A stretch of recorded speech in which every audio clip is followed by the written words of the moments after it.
ఇక్కడ మీకు సీక్రెట్ చెప్పాలి. నేను చెబుదామా వద్దా అనుకున్నాను, కానీ ఆడ కనపడితే చెప్పాలనిపిస్తుంది. ఎదురుగా ఆలి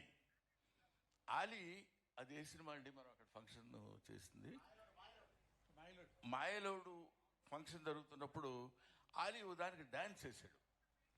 డాన్స్ చేసినప్పుడు ఏంటి వీడు ఇలా డాన్సింగ్ ఏంటి, వీడు యాక్టింగ్ ఇంత అద్భుతంగా ఉంది కదా, గురువుగారు మనోడిని పెట్టి ఏదన్నా ఒక సినిమా చేస్తే బెటర్గా ఉంటుందండి, అసలు హీరోగా కూడా అద్భుతంగా చేస్తారు సార్ అని నేను ఈ అచ్చిరెడ్డి గారితో ఈయనతో అంటే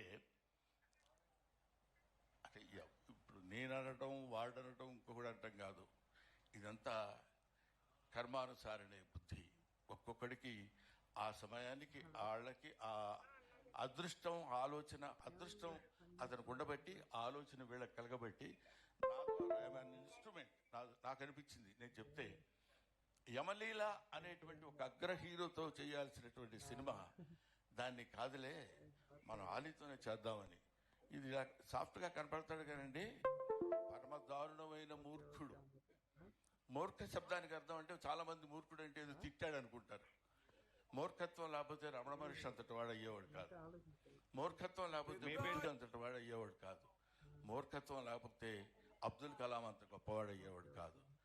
ఏదైనా ఒక పట్టు పెడితే దాన్ని చివరి వరకు లాక్కుపోవడం అనేది మూర్ఖత్వం. అది గొప్పతనం, అది పట్టుదల. అటువంటి